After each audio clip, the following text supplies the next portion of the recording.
This free program is paid for by the listeners of Redwood Community Radio.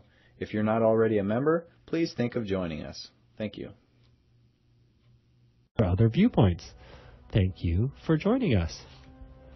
That actually was the opinion of the station, but other stuff is not the opinion of the station. Support for KMUD comes in part from Golden Dragon Medicinal Syrup. They are underwriting our upcoming show, which is Ask Your Herb Doctor. They are an anti-inflammatory, antifungal, antibacterial, antioxidant medicine made without heat or ice, and Golden Dragon Medicinal Syrup is organic, edible, topical, cosmetic, and water-soluble. Information is available at goldendragonmedicinalsyrup@gmail.com and by phone at 707-223-1569. And KMUD thanks Jessica Baker of Jade Dragon Acupuncture for her support of Redwood Community Radio. Practicing traditional Chinese medicine, Jessica treats conditions ranging from sore eye cysts to post-traumatic stress. Located at 607 F Street, Arcata, Jade Dragon Acupuncture can be reached at 822-4300. And we've got Ask Your Herb Doctor coming right up.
Well, welcome to this month's Ask Your Herb Doctor. My name's Andrew Murray.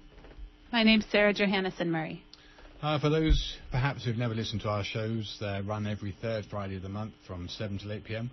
We're both licensed medical herbalists who qualified in England with a degree in herbal medicine and produce our own certified organic herb extracts here in the USA, in California.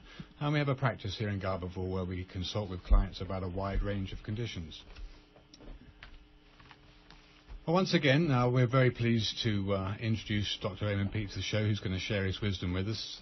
This week, or rather this month, the day's topic is the subject of palpitations, but it also interweaves many current subjects related to palpitations, which are things like the hormones, progesterone especially, and also other factors associated with blood clots, myocardial infarcts, and other cardiac events that are pathologically bad for us. Anyway, to cut a long story short, let's welcome Dr. Peat to the show. Thank you for joining us, Dr. Peat. Mm-hmm. Okay, so what I think we wanted to bring out this evening was the subject of palpitations, and I know that there's many other factors involved in palpitations, but we're going to probably home in on a couple in detail. Does Dr. Peat want to give our listeners a detailed description of his background? Yeah, I forgot to ask you, didn't I? My fault. Not very detailed, but I did sorry, brief description. Yeah, I studied physiology at the University of Oregon for several years, 1968 to 72, and the circulatory system wasn't my main interest, but I ran across interesting work done in the 1940s by one of my science heroes, Albert St. Georgi, who happened to be studying the effects of estrogen and progesterone on the heart of animals and blood vessels. And his work exactly matched what I was doing in animal aging and the effects of those same hormones. So I was interested in the circulatory system as it relates to the endocrine system especially. Right, because I know one of your main interests with anti-aging and hormones surrounding stress and aging. I think a lot of what we thought we knew from mainstream medical education and the regurgitated popular news, the media, it seems pretty erroneous in the light of published, albeit rarely included, research that's available. I'm specifically referring to the ongoing hormone debate, and we'll get into HRT as a subject perhaps a little later. But for now, with a common thread throughout tonight's topic of palpitations and the cardiovascular effects, together with the papers that are published showing the dangerous effects of estrogen and the beneficial effects of progesterone and testosterone, as well as thyroid hormone, what are we to understand of the misleading advertising surrounding estrogen's supposedly positive effects? It's the standard thing that what gets into the news or the science journals or the universities. It's strongly influenced by the giant corporate interests, and estrogen happens to be a very profitable thing, multi-billions of dollars per year. So they can control the public perception of the hormones in their interest. Mm-hmm. And part of the idea of selling estrogen as a beneficial thing was that women live longer than men, and since they were selling estrogen as the female hormone, they said that it must be estrogen that accounts for why women live longer and have lower incidence of heart disease before menopause. So at one point, they actually did a trial of giving estrogen to men, and when they started having more heart attacks, they stopped the experiment. But that didn't kill the idea that estrogen is heart protective, and so for 50 years they carried on promoting the idea of giving estrogen to women to protect their heart until the Women's Health Initiative results came out with women having more heart attacks on the estrogen trial. So why did they start with estrogen? Why didn't they start with progesterone? Because there's only one product, one substance that really has the effects of progesterone, and just about anything that is interfering with the use of oxygen has estrogenic effects. Several extracts of soot were demonstrated to be estrogenic. The polycyclic aromatic hydrocarbons are very estrogenic. Even cyanide has some estrogenic effects, or putting a plastic bag over an animal's head or irradiating any part of the animal with X-rays or gamma rays is estrogenic. So the concept of estrogen is something very easily brought to market in a product where progesterone is one single molecule that can't be imitated exactly with any alteration. And what about the price difference to manufacture estrogen versus to manufacture progesterone? The fact that soot extracts are estrogenic means that you can produce it for less than 1 cent per dose if you want to, where progesterone has to be exactly duplicated. For years they were extracting it from the corpus luteum of sow ovaries, and it took tons of ovaries to produce a few grams of progesterone. So they found how to manufacture it from plant steroids that were closely similar in structure. Like wild yam and trillium and other herbal products.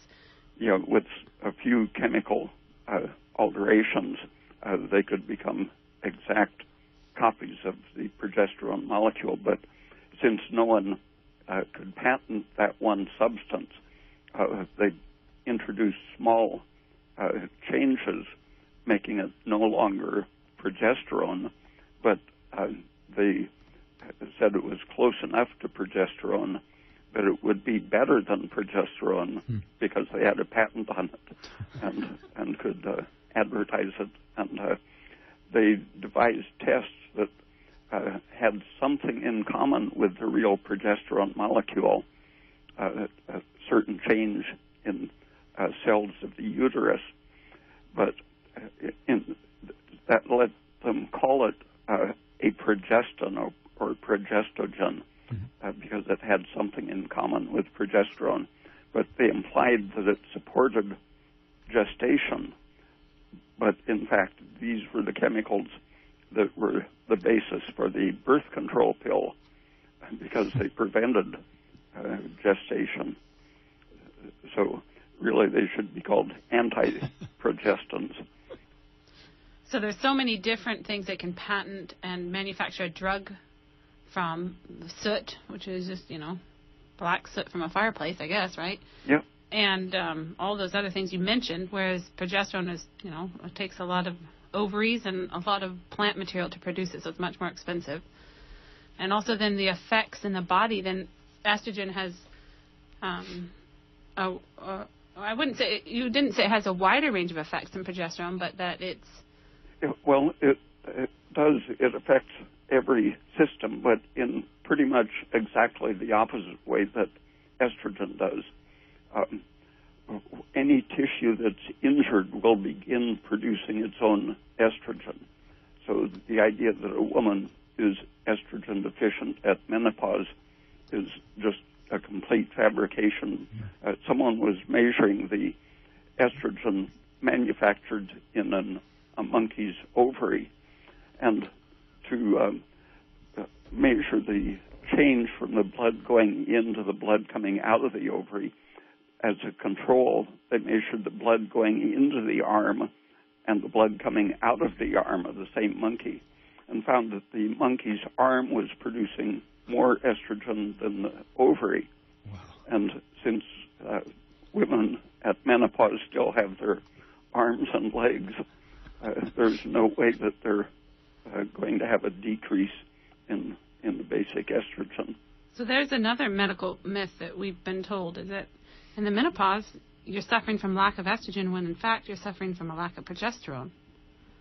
Yeah, that has been demonstrated and published, but in books rather than journals. The journals are so controlled by the industry that you get real science in a lot of books that never gets into the medical indexes or journals. Or at medical school, people are not taught what the research is showing. Yeah, the medical schools teach what the medical journals publish, and that's always at least a generation behind the science journals. Yeah. Like 50 years. It takes 50 years once they prove something, right? 50 years for it to come into practice? Yeah. I compared the biological abstracts publications or the chemical abstracts on topics related to medicine to the Index Medicus, which was the print forerunner of PubMed, and found that typically even the most important things took 20 years before they were mentioned in Index Medicus after they were already in a generally accepted scientific existence. And the first mention in the medical literature was generally that it was not a valid medical concept. And like vitamin E, medical journals for decades were saying it was a very dangerous substance and shouldn't be taken. It's a good job it comes around, albeit slowly. I wanted to ask you, getting into the subject of palpitations. I know that quite a few people that we've come into contact with in practice have mentioned palpitations as being a feature of their physiology, if you like, and they complain of it. It may not be the major thing that they come in to consult for, but palpitations seem to be fairly high amongst the people that we've seen. And I know that you've mentioned palpitations are being probably recognised more frequently as a sign. So far as the heart and the hemodynamics are concerned, I know that you've mentioned, and it's been shown in research, that estrogen actually precipitates arrhythmias, whilst progesterone has shown to have an inhibiting effect on arrhythmias. So would you perhaps explain the physiological interactions at work which cause muscle contraction in the first place, and then listeners can follow the outline, and then we can get into the subject of the actual palpitations? One of the very recent articles on that topic concluded that estrogen causes sudden death, sudden cardiac death, and progesterone prevents it. And what they were talking about was the arrhythmia caused by prolonging the excited phase of the heart action. And the electrocardiogram has several phases, and the last phase of that is called the repolarization wave, or the T wave. And when that has repolarized the cell is ready for a good, strong next beat. But if it is delayed by staying in the excited state too long, the atrium might send a signal for a new beat, and if it superimposes on that excited state, the cell can't recover enough to have a proper full beat, so it'll have a slight premature convulsive movement, but not an effective pumping stroke unless it has fully repolarized. And estrogen is the basic thing that tends to extend the excited state. It's similar to what happens in epilepsy during periods of greatly excessive estrogen. The brain cells can't get out of the excited state, and there's an epileptic seizure. Progesterone prevents that by quickly accelerating the restoration of the readiness state or the relaxed state of the nerve. Same thing in the heart muscle or skeletal muscle. Any kind of cell that's excited is quickly restored by either progesterone or thyroid.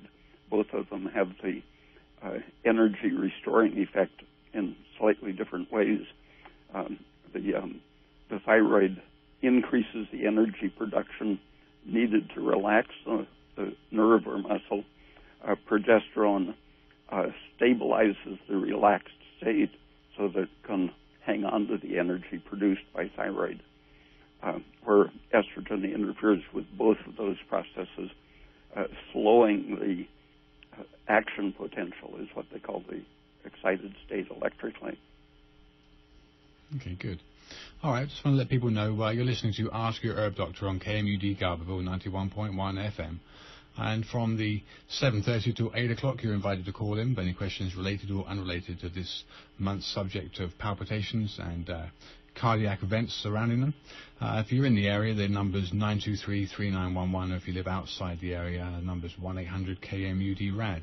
We're very pleased to be joined again by Dr. Raymond Peat, and he's our guest. So people can either call in with questions related or unrelated.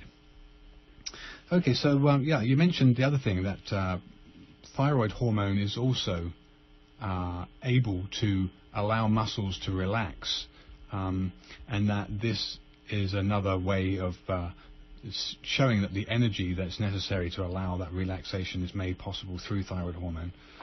When the cell is in its excited state, besides the electrical changes that are being measured, many other properties of the cell are changed.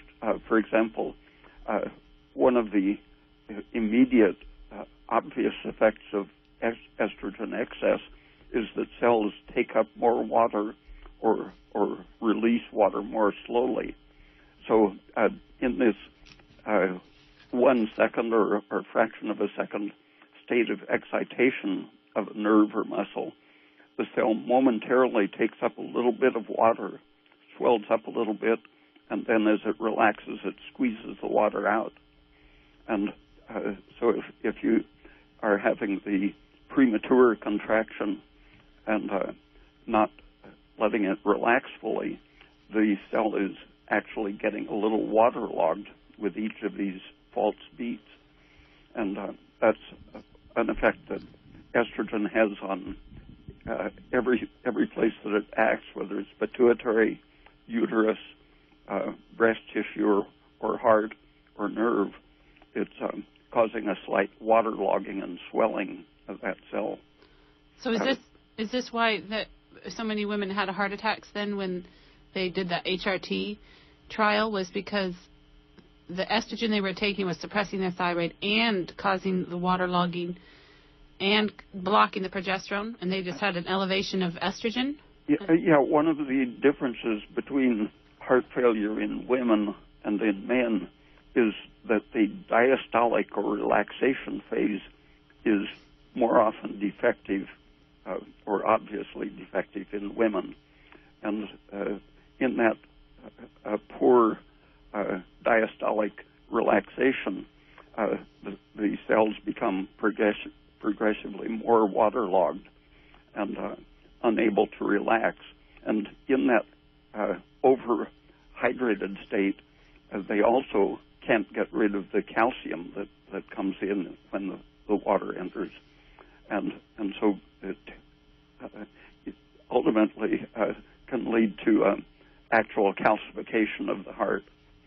There was a picture published by the Mexican Heart Institute of a very old woman's calcified heart. It looked somewhat like a bone. And there was a famous story, 19th century story, about someone who was cremated and it had a limestone heart. That, I think, the idea for the story came because people actually do get such highly calcified hearts. But it's really the end stage of that chronic overhydration, overexcited inability to relax. And this is all principally because the calcium is being taken up and deposited in the tissues. Okay. The other thing I wanted to bring out was that the oral contraceptive use in women over 37 was related, if they were smoking, was related to a much higher incidence of stroke and heart attack. Yeah, there have been a lot of theories about that. I suspect that the fact that estrogen increases the carbon monoxide in tissue probably overlaps with the high chronic exposure to carbon monoxide of smokers. Okay. So you, let me think now. Did you the air pollution, carbon monoxide, is highly associated with increased heart events and hospitalizations for heart attacks. Okay. So in terms of palpitations, what would you see as being a kind of a route to get to in order to restore somebody's ability to have normal contractions? There are a lot of things other than the electrical property of the heart or the hydration. The blood volume is one of the factors.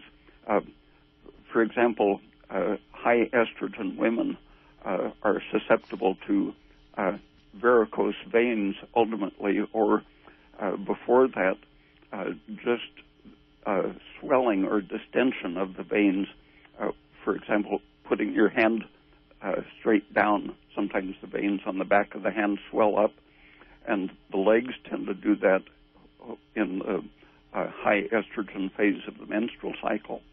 And when the veins in the legs are distended, much of the body's blood supply is in the legs, and so it isn't coming back to the heart at the normal speed. And this means that in that condition, if the woman stands up and her blood tends to fall into her legs, there will suddenly be a smaller return to the heart, so the heart doesn't have very much blood to beat, so it has fast little strokes because the blood simply isn't being returned. And so that situational arrhythmia or tachycardia is not necessarily connected to the electrical instability, but simply to the way the blood isn't getting sent back to the heart. But that, again, is linked to high estrogen causing the veins to distend and to swell up. Yeah, progesterone increases the smooth muscle tone in the wall of the veins, and so if your progesterone is deficient, the veins bulge with a very slight pressure on them, just like holding your hand. If you hold your hand at your waist, if your progesterone and other things are right, you won't see your veins. But if you're low in progesterone or under stress, even at waist level, you're likely to see bulgy veins. So there you go, women. There's a good way to see if you're aging or under stress, is if your veins on the back of your hands are bulging at waist level. I frequently look at our clients and analyze what the veins on the back of their hands look like at that level to see how well their body's responding to supplementation. Okay, well, you're listening to Ask Your Herb, Dr. on KMUD Galville 91.1 FM, and from now until 8 o'clock, you're invited to call in either about the subject which we have Dr. Raymond Peat's expertise sharing with us, which is palpitations and other cardiac anomalies, or any other questions that people would have also. So the number to ring if you're here in the area is 923-3911, or if you live outside the area, 1-800-KMUD-RAD. And I think we have a caller on the line. Hello? You're on the air? Hi. And where are you from? Can I ask where you're calling from? Oh, hi. I'm from New Jersey. Okay, cool. Now, my phone is really poor quality, so I'm going to try to keep this short. First, I appreciate what you all do. I have many questions, not only for Dr. Peat, but also for Drs. Murray.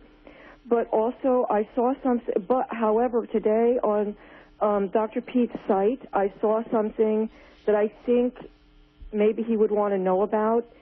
There is a Sensa weight loss system linking to one of your pages. And are you aware of that? No. Let me tell you which one it is. It's the article, Calcium and Disease, Hypertension, Organ Calcification, and Shock versus Respiratory Energy. And it's in a sentence that begins, a low-protein diet similar to that eaten by a large proportion of women, and then it goes on from there. But the words protein diet are a link. And when I pressed, I wanted to see what you had to say about that. I was taken to a commercial for Sensa. Wow, thanks for warning Dr. Peat about that. Yeah, thanks. Would you like me to write a letter to the FTC to complain? I'll take a look at it. Could you email me? Do you have my email? No. Would you like me to email the station or something? Well, my website has my email. Yeah. Go straight to Dr. Peat's website, his email address. Well, if you go to Dr. Peat's website and push on contact, you can email him. Maybe you can copy and paste the link. Okay.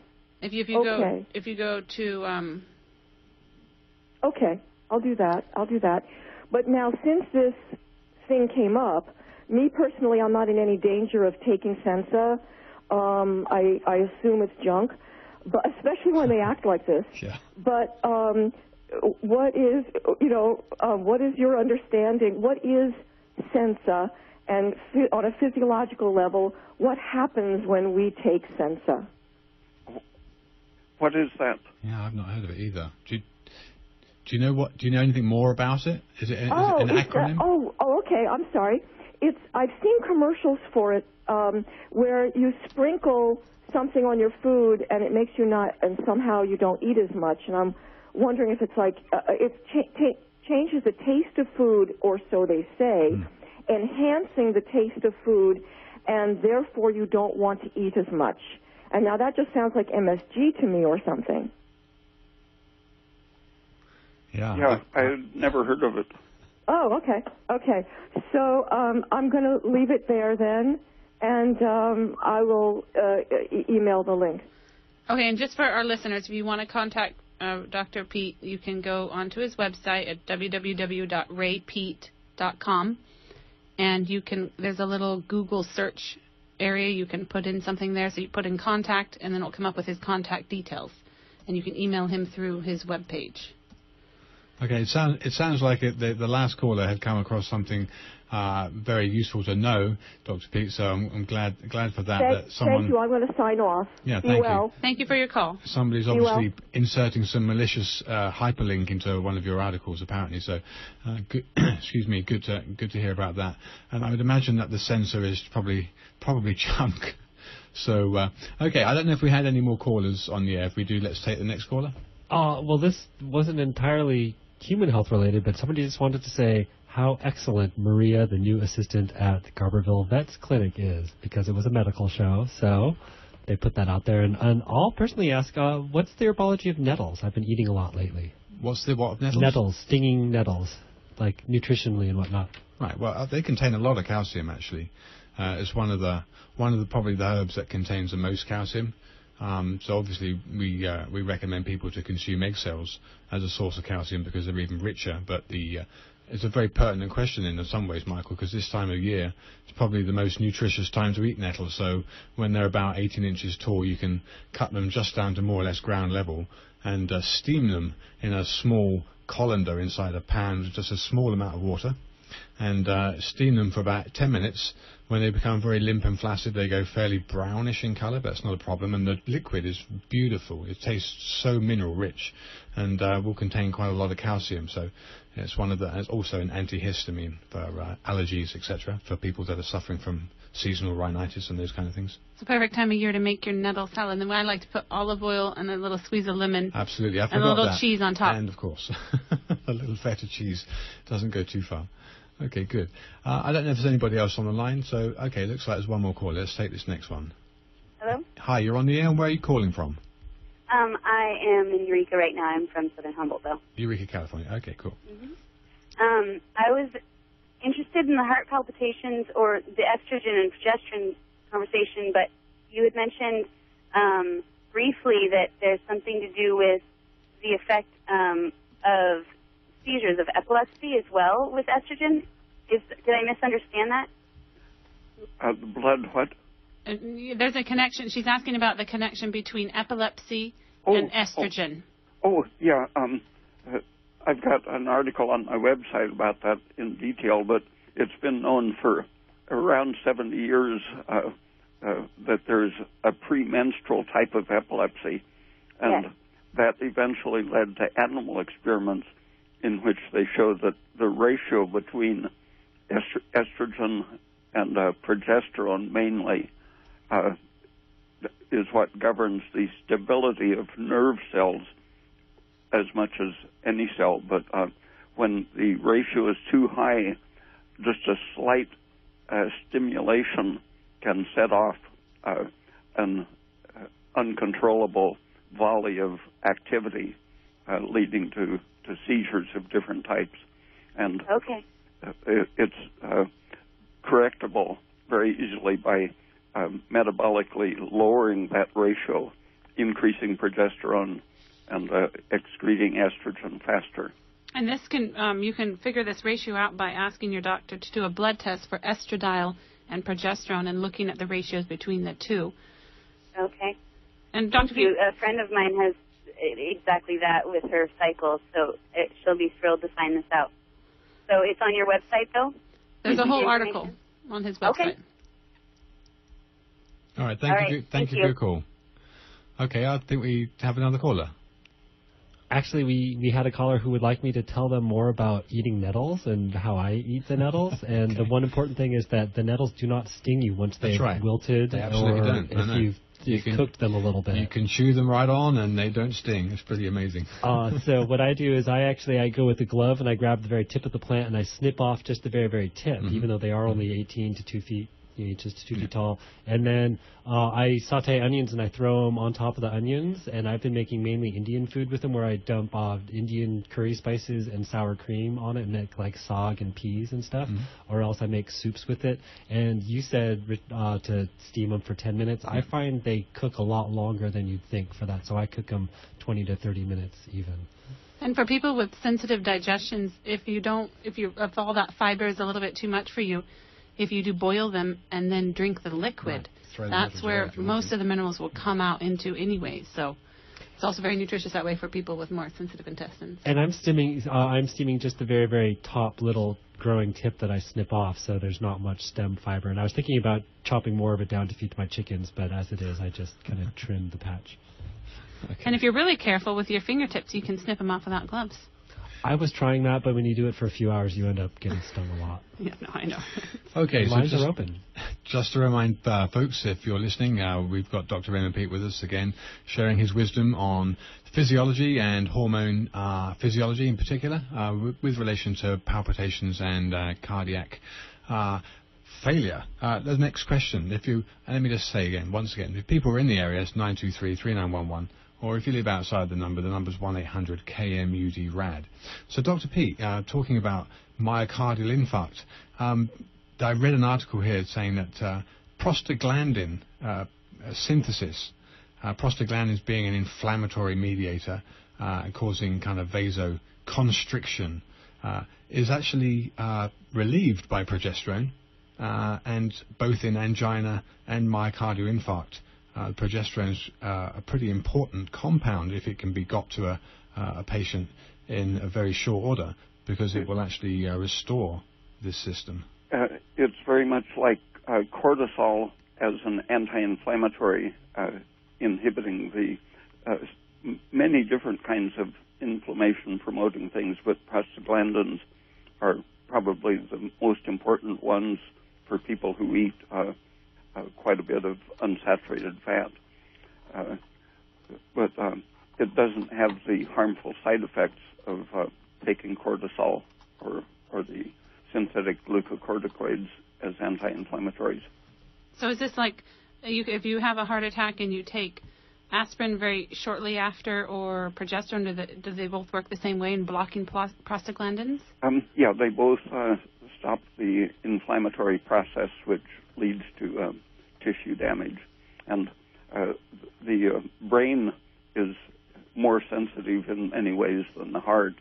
And there has been research going on now for several years showing that if you can get a big dose of progesterone to someone who has had a potentially fatal head injury, they will have a high survival and recovery rate, because the progesterone stops the progression of brain damage. Right. But it does the same thing to any tissue that's injured, stops the progression by reducing inflammation. Right, so for traumatic brain injury or myocardial ischemia or any other event like that, it's a pretty restorative compound. Mm-hmm. Okay, let me have a caller on the line, so let's take the next caller. Hi, you're on the air? Yeah, I came in at the end of the discussion about heart palpitations and hormonal imbalance. I was wondering, is it estrogen dominance or low estrogen that typically causes the palpitations? It's estrogen dominance. Or Okay. a poor ratio of estradiol to progesterone. So even if the progesterone is maybe fake progesterone in the form of birth control, that can lead to the heart palpitations you're discussing? Some of the synthetic progestins, so-called in birth control or others, actually have some protective effects. There's one called drospirenone that is probably the closest to natural progesterone that they've come up with in function, and it's being used to treat heart failure, for example, where natural progesterone would be the best overall treatment, but this is a patented drug that is now being accepted because it opposes the pro-inflammatory effects of aldosterone, the salt-regulating steroid hormone, which progesterone is the natural antagonist of that. But this synthetic is a very relatively safe drug for protecting the heart against failure and fibrosis and inflammation. But are you aware that they use that progesterone in the birth control pill? I think there is either that or a very similar one in a European birth control pill. Yeah, I don't know how personal I'm allowed to go or if I'm allowed to talk about a particular product. I'm curious because I had a terrible, terrible time while on the Mirena IUD, and that type of synthetic progesterone is what I believe, and not knowing much at all, triggered my kind of intense bout of palpitations. I'm wondering if you're familiar with Mirena. No, I don't know that one. I'll look up the actual drug name in Mirena, and then maybe we can help you out a little bit better there. Yeah, because I'm wondering if there was maybe, I have no idea. To me, it was the only thing that could have caused my palpitations. I had it removed, but I'm still experiencing them cyclically during ovulation, and I'm wondering if that's just kind of normal as my body adjusts. But like I said, I don't know if I'm allowed to ask too much personal stuff. I think that's fine. Was that an IUD, did you say? Yes. Yeah, a progesterone-releasing IUD. Yeah, just the presence of an irritant in the uterus will lower your natural progesterone. And so even if it's releasing progestin, I think it's likely that the effect is by reducing your ovaries' natural production. And over time, my body should begin to produce natural progesterone again, hopefully. Yeah, as soon as the irritation stops, and if your diet and everything else are good, it'll recover quickly. Okay, so I looked it up, and it's levonorgestrel, releasing intrauterine system. That's the progesterone form. But I guess if you said if the presence of an IUD is going to be increasing estrogen and irritating the whole system, then grated raw carrot is a great way to lower estrogen, keeping your proteins up, and saturated fats. Those things that all help get your... what was the first thing you mentioned? Grated raw carrot. Raw carrot. Okay, cool. Well, very good. I was just so interesting. I turned on the radio, and this is exactly what I've been experiencing. So thank you very much for your input. You're welcome. Thank you for your call. The grated raw carrot, by the way, is there basically to mop up excess bowel estrogen. So and other toxins. Yeah, and other waste products. So it does have a very real effect in lowering excess hormone from the bowel. Okay, so we got two more callers on the line. Actually, they're both. I asked for them. First person was a comment saying that juicing nettles is excellent, best spring tonic ever. So juice your nettles in a wheatgrass juicer. And the second question was a little long for me. When progesterone is rubbed into the skin, apparently it doesn't go into the body except as one big lump. And would you please talk about skin? It sure does. Dr. Peat, go ahead. What was the last phrase? It doesn't go into the body. Into the skin. When it's rubbed into the skin, it goes into the body as, what did you say, Michael? As a big lump, according to the caller, but, comment on skin progesterone creams, please. It's very absorbable, right, Dr. Peat? Yes. Yeah. If you stick your finger in it, and if you're familiar with the taste of progesterone, in about a minute you can taste the progesterone. Same idea as putting DMSO on your skin. The progesterone just goes right through so that you can get the systemic effects pretty quickly through your skin. Right. I've rubbed on a lady who had heart failure. I've rubbed olive oil on her arm, and then I rubbed progesterone, probably about a teaspoon of progesterone which had about 90% vitamin E and 10% progesterone. And within half an hour, the veins on the back of her hands were completely flattened. And to start with, they were very elevated. So it definitely gets absorbed into the skin pretty quickly. It's just quantity and quality. Quantity of how much you use and the quality of the product. Okay, there's one more caller, so let's take this next caller. Actually, it's another I ask the question for them. How do you spell your name? And you don't have to answer this. How old is Dr. Peat? How old? How old are you, Dr. Peat? 76. And he wanted to know how you spelt your name.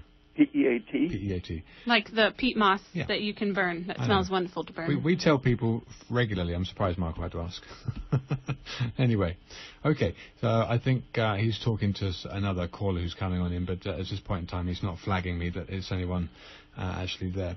Okay, so I wanted to pick up where you left off last, talking about aldosterone as being a bad compound in the body that I think we're naturally exposed to as part of the kind of kidney and renin-angiotensin system. There are several things that will start that process towards hypertension and inflammation and degeneration. Low blood sugar is enough to start the process, signaling your kidneys to send out renin and starting the process to produce aldosterone. Not eating enough salt is another thing that raises the aldosterone. If your blood vessels leak for any reason, if something makes them permeable, such as hyperventilating, you lose a little blood volume, and anything that lowers your blood volume or sugar or sodium will cause your kidneys to activate the process that ends up increasing aldosterone. And the aldosterone has the central function of making you not lose sodium so fast. Keeping the sodium inside your bloodstream helps the blood to absorb water so that it doesn't form edema. It stays in the circulatory system, nourishing the tissues. But the side effects of that essential regulatory aldosterone, the side effect is to lose, instead of losing sodium, you lose potassium and magnesium. And the loss of potassium and magnesium are very important in causing the heart rhythm problem. The repolarizing restorative process of the heart muscle means that the cell can retain magnesium and potassium and excrete the excitatory sodium and calcium. And so if you're restricting salt or having hypoglycemia or losing blood volume for any reason, your aldosterone is going to tend to make you lose the stabilizing magnesium and potassium, and all of your cells will tend to become unstable electrically and functionally. Excellent. So is this why premenstrually women tend to swell? Is this another reason why? Because with the dropping progesterone, they have rising aldosterone?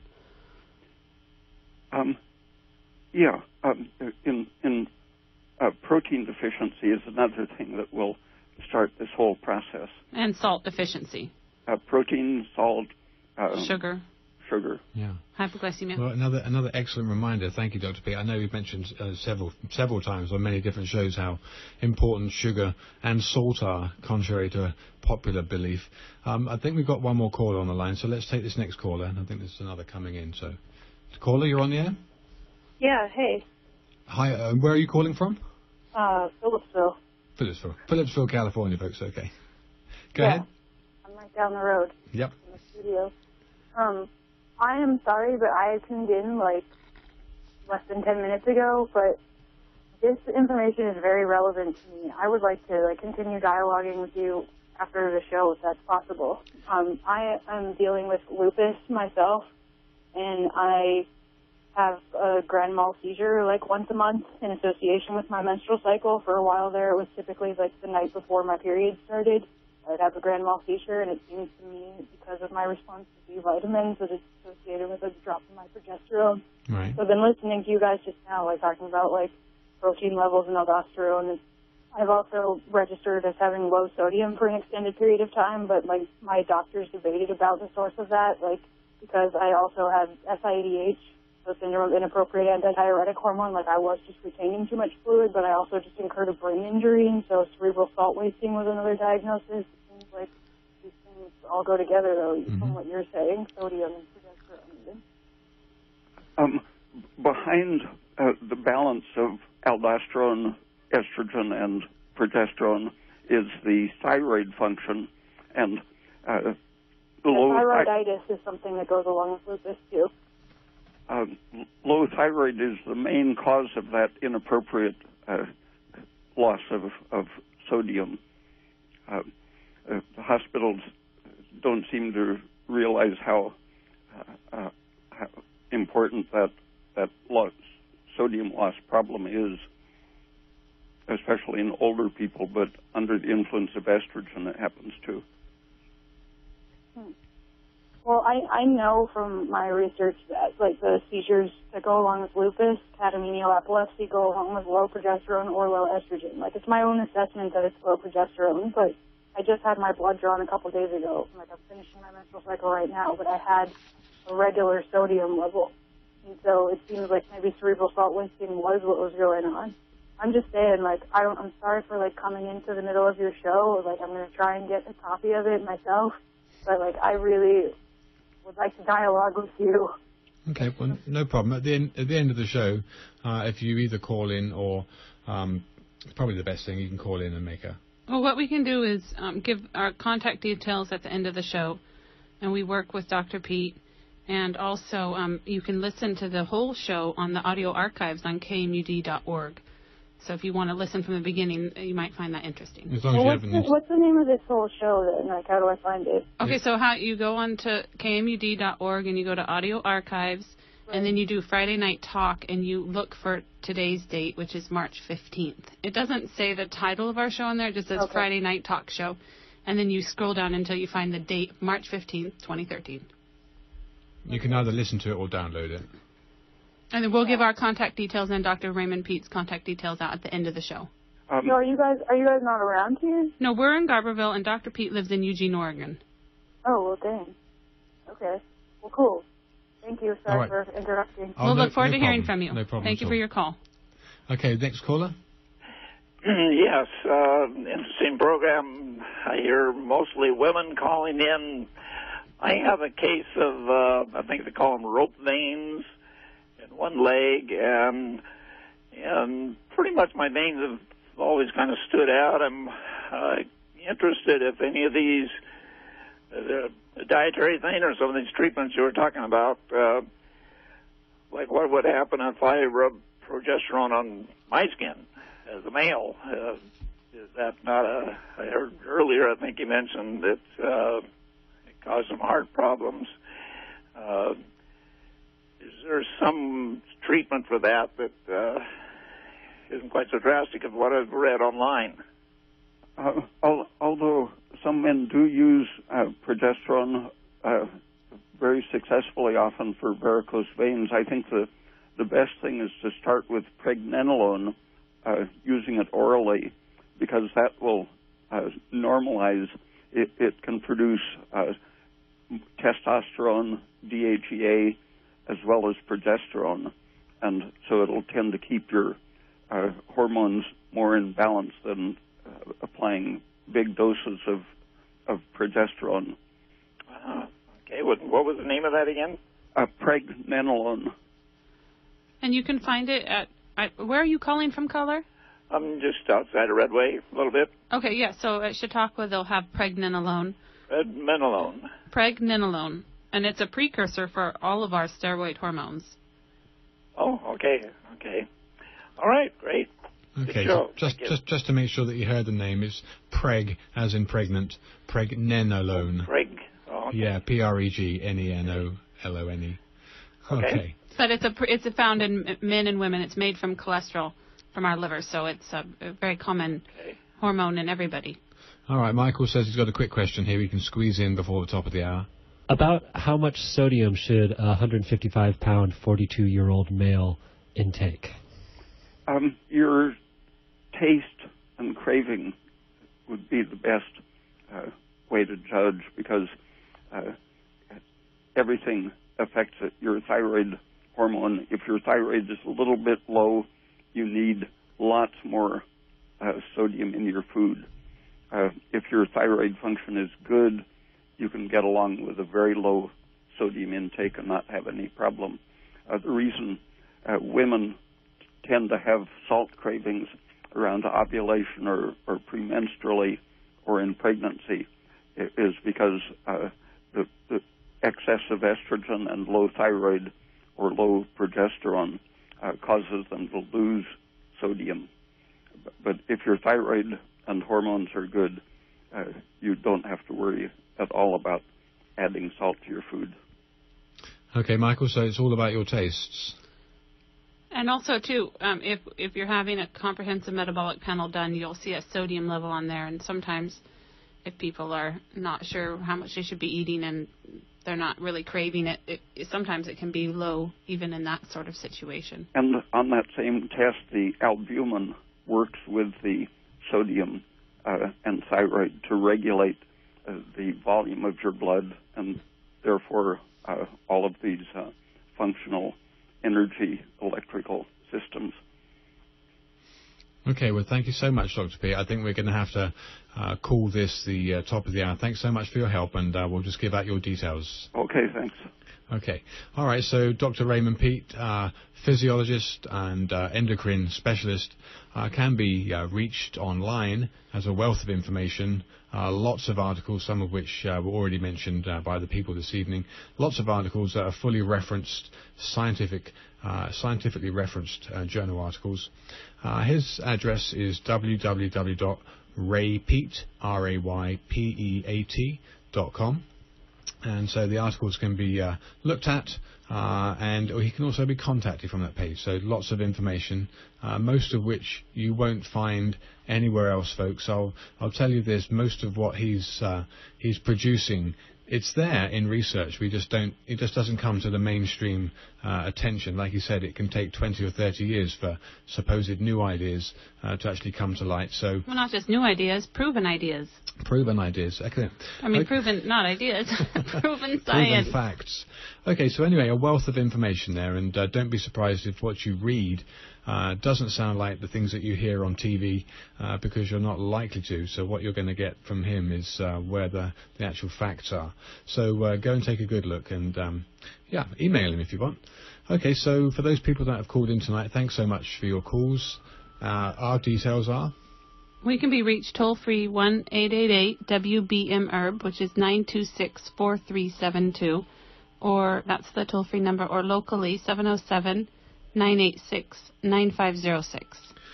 Okay, we have a website, but it's not worth looking at, folks, because it's far too outdated, so don't even bother.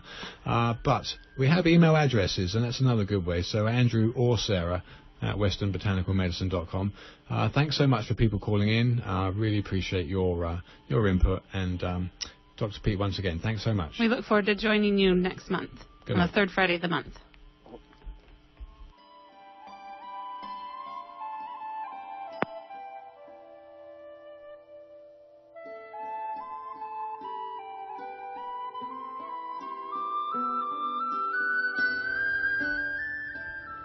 And K-Mud thanks Jessica Baker of Jade Dragon Acupuncture for her support of Redwood Community Radio. Practicing traditional Chinese medicine, Jessica treats conditions ranging from psoriasis to post-traumatic stress. Located at 607 F Street in Arcata, Jade Dragon Acupuncture can be reached at 822-4300. And support for K-Mud comes in part from Golden Dragon Medicinal Syrup, an anti-inflammatory, antifungal, antibacterial, antioxidant medicine made without heat or ice. Golden Dragon Medicinal Syrup is organic, edible, topical, cosmetic, and water-soluble.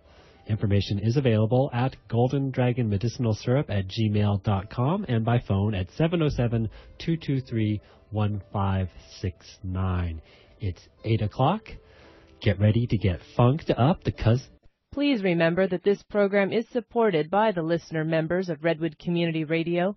If you like what you hear, please consider becoming a member of KMUD or renewing if you've already joined. A regular yearly membership is $50, but we accept any amount. Help us keep free speech alive.